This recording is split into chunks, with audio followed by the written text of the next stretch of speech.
Hey, this is Bethany Faye to be exact, and welcome back to my channel. And today I wanted to do a video that you all have been requesting, and I think I'm just going to keep doing them. And that is monthly favorites and fails, hits and misses, or things I just do like a lot from the last month or so, and things I just don't like. So before we get into that, let me just point out some things with my makeup. It is way tanner than I actually am because I tried this new Luminous airbrush system that was sent to me, and they sent me like one of the paler shades but not the palest.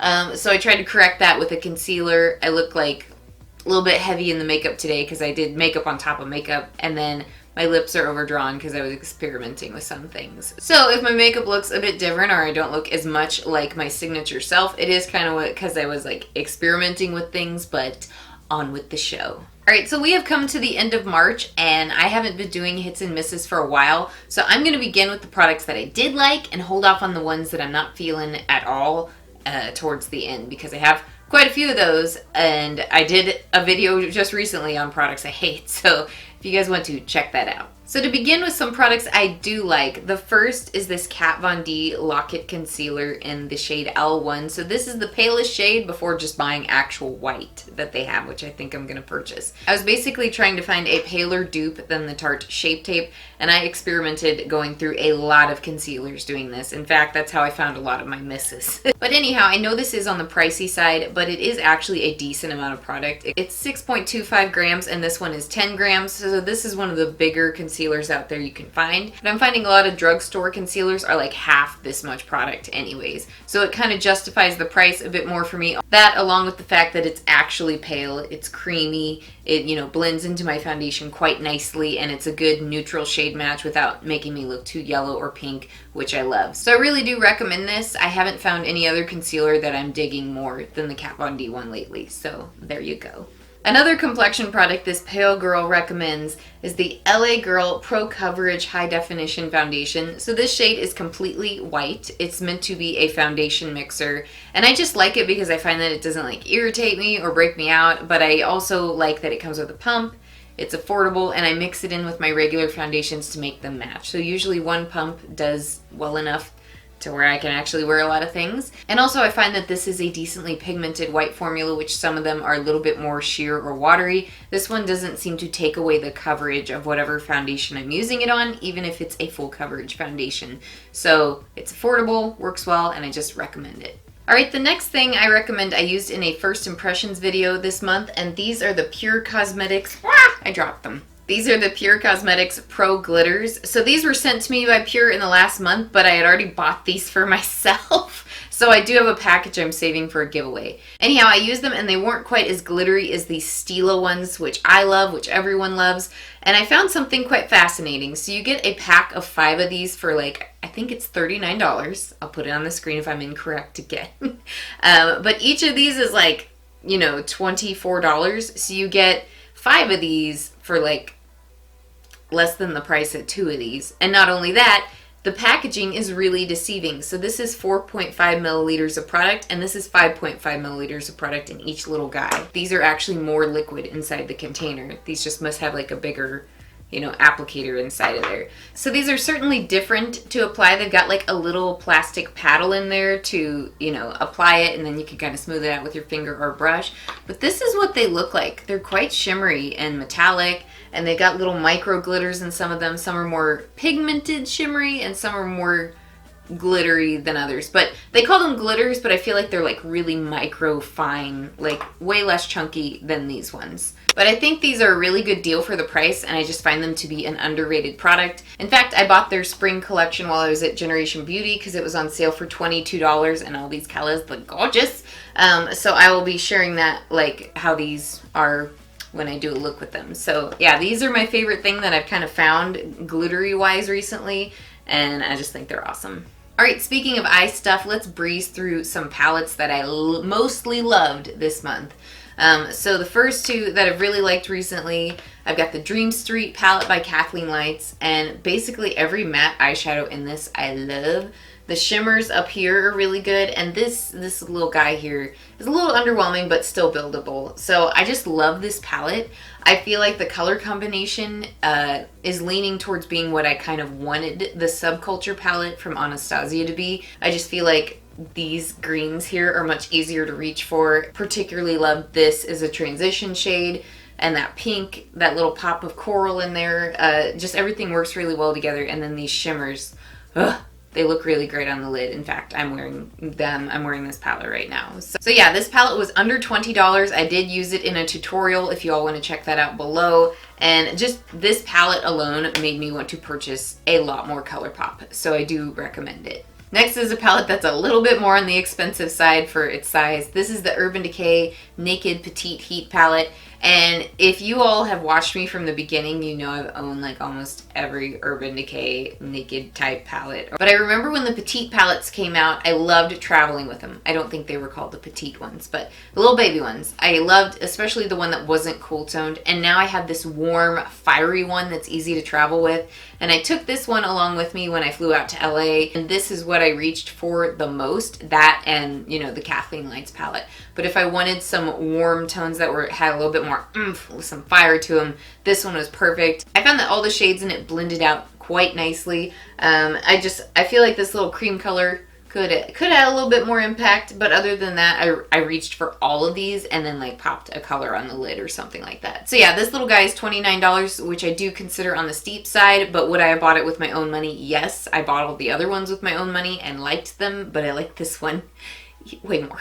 Alright, I got one more hit, and let's go into the things I didn't like for this month. So what I did like, lastly, was this oil from Derma E that they sent me about a month ago. This is the Therapeutic Derma E Argan Organic Oil Blend. And when I got it and read it, it was like you could use it on your skin, your hair, your nails, your face, whatever. So I've primarily been using it on the ends of my hair, which have really needed it because as you all can see, I'm going blonde. My hair is getting bleached because I'm gonna do like a really magical hair color soon. So when my ends were feeling like a little bit on the brittle side, I would use this on it like every day. And then I would also use this on my fingernails because I was trying to grow them out before Gen Beauty. I clipped them all last week, but I was growing them out and using this. So yeah, I would soak my nails in this and also use just a little bit on the ends of my hair to help with that brittleness to keep it from like breaking and getting worse. And it worked really well. I haven't really used it on my face though. I'm not like a face oil person. My face produces a lot of its own oils. As you'll see if you watch any of my videos, I'm just an oily mess. So I really loved using this on my hair and nails. Can't say what it would do for your face, but it definitely made my ends look really nice. This is like one of the only hair products I brought with me when I went out to the coast. And it did help me like maintain my cuticles and it kept them like really conditioned. So yeah, I really recommend this. Derma E is a nice affordable skincare line you can find in the skincare side of Ulta. So anytime I find one of their products I can rave about just because they're a good company, I do. Mind you, my next product is one that I didn't like from them. So let's get over to that. Okay, so this is a product that was sent to me separately by Derma E and I don't like it. This is their hydrating facial wipes with hyaluronic acid. So when you pull these out, they feel well moisturized, but it's just the texture of the cloth is rather weak. Like I feel like I'm really struggling to get the makeup off because it's one of those kind of more flimsy makeup tissue cloths. And then the smell of this drives me a little crazy because it smells like horse feed. It smells like hay. I used to be in 4-H and I used to ride horses, and this literally smells like I'm rubbing hay on my face. So it's just kind of triggering for me. I know it might not bother anyone else who's never smelt like hay or horse feed, but that is literally what this smells like. And then I just felt like the cloth was a little bit on the floppy side. So generally I really love most of whatever Derma E puts out, but this is just one of their products for me that was a bit of a miss, unfortunately. All right, the next miss on my list I don't need to say much about because I did a review of this and I think you all know my thoughts if you watched it, but this is the Becca Ultimate Coverage Complexion Cream Foundation. It like claimed to be like a nice full coverage without the cakey type of foundation, and it went on lovely, but it did not hold up very well at all. And also they don't seem to have a grasp of what porcelain means. Just watch my video if you are confused by what I mean. It's like straight up orange. It's like the color of my eyeshadow here. No, I'm just kidding. But it is like almost ridiculous how far off the mark what they called Porcelain was, and that was even after they had done a shade expansion. So I can see how this product might work for some people, but it's just on the pricey side. I know this is over $40, and it didn't work for my oily skin type. Mind you, it didn't look cakey when it was first on. It looked good, but it didn't take long. It took less than 6 hours for it to really break down and just be gone from parts of my face. So if you want to watch that review, I will link it below, but this product was a no. Alright, I've got a lot of complexion products I didn't like, and this next one is the Makeup Revolution Concealer in C1. So this is that pale shade that everyone was like, oh, this is going to replace Tarte Shape Tape. It's going to be so good. And it even looks really pale in the bottle, by the way. But I ordered this online, and I was so excited to get it because I was like, finally, I can get something other than Tarte Shape Tape. By the way, the packaging on this is really deceitful because it's so chubby. It makes you think you're going to get a lot of product. But this is actually 3 times less product than is in a goddamn. This is 3 times less product than is in a Tarte Shape Tape. It's half as much product that is in the Kat Von D concealer that I showed you all that I like. So this is actually not very much product. Mind you, it is $6 and Tarte Shape Tape is like $27. So yeah, and that's like universally loved by a lot of people because it's full coverage. But this stuff is just, it did not work that well on me. It didn't hurt my skin or anything. Some people were claiming it was like giving them rashes. But whenever I use it, it can get more cakey than a lot of other concealers I've used. It doesn't blend as seamlessly as some of my other ones, and it's definitely not the coverage of Tarte Shape Tape. There's the Tarte, and then there's the Makeup Revolution concealer, and I just feel like the Makeup Revolution one is way less pigmented. It kind of more absorbs into the skin. You have to use like gobs and gobs of it. Like, I've tried to keep using this throughout the month just to kind of see, you know, maybe I can give it more of a chance, whatever. I have to use loads of it in comparison to the Tarte Shape Tape in order to get the coverage that's even comparable. So I know a lot of bigger influencers were claiming that these were like dupes for each other, but I just don't think that's exact as much as I wish it was. It is nice that it's like $5 or $6. But they don't even like carry it in the store, so you have to pay all the shipping or something. But anyhow, I was just kind of disappointed with this. I wish it was better. Also, this is not that pale. It's not even as pale as Tarte Shape Tape, and Tarte Shape Tape could stand to improve. Alright, so those are my finished hits and misses for products this month. Now I will be doing these at the end of each month, since several of you have messaged me saying that you missed these, and I enjoy doing them. It's just I am back into actually trying new products too, so that helps. So yeah. Anyhow, I hope you all enjoyed this video. I thank you all so much for always being so supportive and cool with me. Follow me on all my other social media if you want to check in with my life and see what's going on. And again, I thank you, and I will see you all next time. Bye-bye.